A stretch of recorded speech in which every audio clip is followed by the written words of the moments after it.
Ilmi namaa addunyaa keenya irratti nama isaaf ta'u barbaadee argachuun isaa wanta hin oolledha. Akkuma distiin qadaada isheen dhabdu jedhamu namoonni lama walitti dhufanii waliin jiraachuun wanta addunyaan keenya guyyaa guyyaadhaan keessummeessitudha. Haa ta'u malee kaadhimamtoonni tokko tokko akka namoonni hedduu yaadanitti kan wal simatan hin fakkaatani. Qophii keenya har'aatiin kaadhimamtootaa fi namoota ajaa'ibsiisoo cidha waliin godhatan 10 waliin ilaallaa. Turtii gaarii.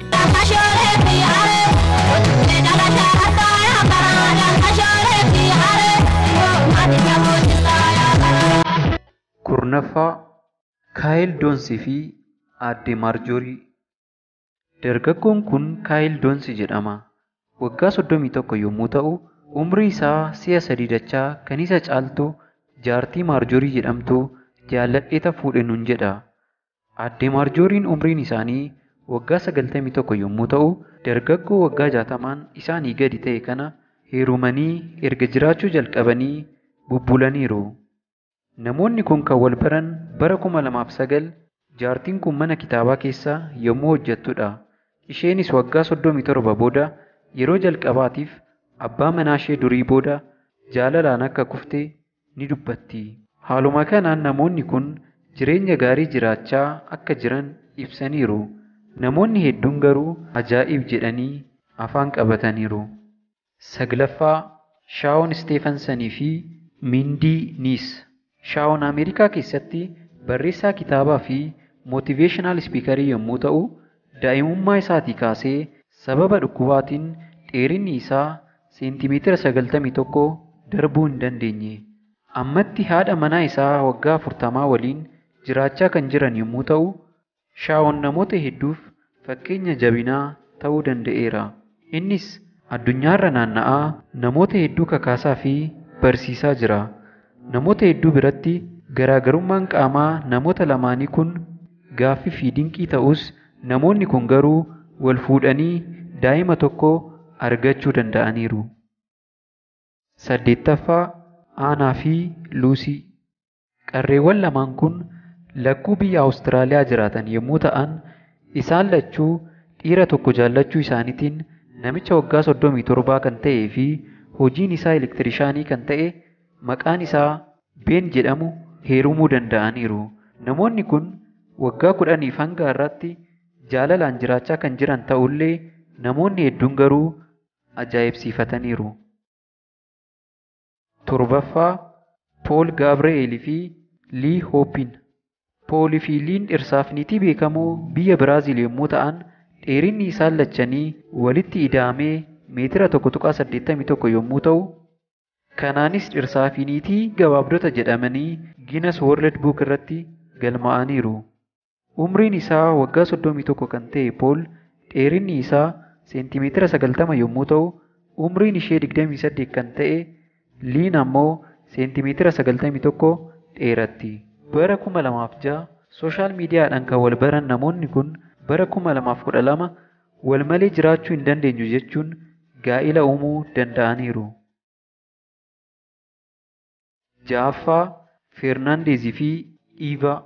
Kana immoo jaalala ol ka'iinsi hin fashaleessine jennee maqaa itti moggaasneerra.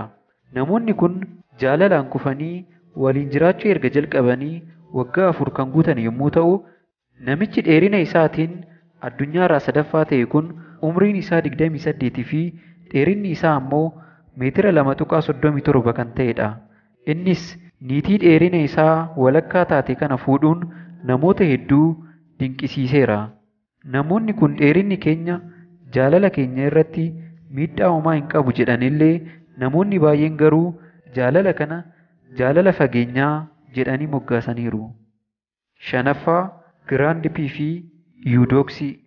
Namichi sirbaa biyya Giinii ta'ee fi darbee darbee ammoo poolitikaa keessa kan seenu kun umriin isaa 30 kan ta'edha.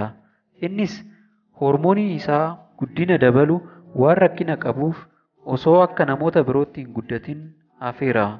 Sooshaal miidiyaa irratti duuka bu'oota hedduu horachuu kan danda'e namichi kun niitii haadha isaa fakkaattu fuudhuudhaan addunyaa mara rifachiiseera. Namni kamuu yommuu isaan ilaalu haadhaa fi ilma fakkaatu malee homtuu dhirsaa fi niitiidha jedhee hin amanu. Ta'us namoonni kun waggaa lamaaf itti fufanii jiraachaa kan jiran yommuu ta'u, Giraand Piin ammoo waggaatti doolaara miliyoona 20 akka argatu beekameera. Afraffaa Gaabireelii fi Viiktoovaa. Namoonni kun ammoo qaama isaanii tumachuudhaan dhirsaa fi niitii morkattoota hin arganne ta'anii Giinas Buuk irratti kan galmaa'an yommuu ta'u, walumaa galatti yeroo 77f qaama isaanii tumachuu danda'aniiru. Namoonni kun kan bohaaran qaama isaanii taatoo yookaan tumachuudhaan yommuu ta'u, qaamni isaanii parsantii 90 akka tumame ni dubbatu. Waggaa 13 waliin kan jiraatan namoonni kun cimdiin isaan caalu fuulduratti iyyuu akka hin argamne ni dubbatu. Namoonni lammii Arjentiinaa kun haftee jireenya isaanii parsantii 10 qaama isaanii hafe kana tumachaa akka dabarsan ibsaniiru. Sadaffaa Leeyonaardoo daa Silvaa fi Eelsaa. Gaa'ela namoota kanaa ammoo wanti dinqii godhe dheerina Eelsaa yommuu ta'u, niitiin meetira 2 olii kun namicha seentimeetira 41 isheedhaa gadi ta'e kana waliin jaalalaan jiraachaa jiru. Irra deddeebiidhaan gaaffii jaalalaa isaa fudhachuu diddee dhuma irratti garuu tole jechuudhaan kan wal fuudhan yommuu ta'u, amma irratti daa'ima tokko godhataniiru. Lammaffaa Gaangaa fi Jaamunaa. Mee amma immoo gara biyya Hindiitti isin geessinee arustoota ajaa'ibaa kana isinitti haa himnu. Gaangaa fi Jaamunaa jedhamu. Baadiyyaa Hindii keessatti kan dhalatan yommuu ta'u, qarreewwan kun lakkuu qofa osoo hin taane guyyaa dhalatanii kaasee akkuma agartan walitti maxxanuudhaan uumamaniiru. Wantoota hedduu waliin kan dabarsanii fi waliin kan hojjetan ta'ullee dubartoonni kun abbaa manaas walumaan qooddachuuf dirqamaniiru. Haaluma kanaan dargaggoo Jaasmudiin Ahmad jedhamutti heerumuudhaan waliin jiraachaa jiru. Tokkoffaa Aanaa fi Deevid. Niitiin argitan kun Aanaa jedhamti. Sababa uumamaa hormoonii isheetiin namoota ishee ilaaleef dargaggoo dhiiraa malee dubara jedhee namni kamuu ishee hin tilmaamu. Ameerikaa kan jiraattu niitiin kun dur areeda ishee kana dhoksuuf jecha wayyaadhaan kan of haguugdu yommuu ta'u, amma garuu uumama jijjiiruu hin dandeenye ta'uusaa hubattee bilisummaadhaan bahuu jalqabdeetti. Jabina kanas kan kenneef abbaa manaa ishee Deevid jedhamu yommuu ta'u, namoonni kunis wal fuudhanii waliin jiraachaa jiru. Walumaa galatti jaalalli jaamadha akkuma jedhamu, namoonni kunis alaalaa nama isaan ilaaleef wanta hin taane ta'ullee isaan garuu jaalalli daangaa hin qabu jechuun waliin jiraachaa jiru. Nutis wanta ilaallee dinqisiifanne kana isinis akka ajaa'ibsiifattan isin biraan geenyeerra. Hanga qophii biraatiin walitti deebinutti nagaatti.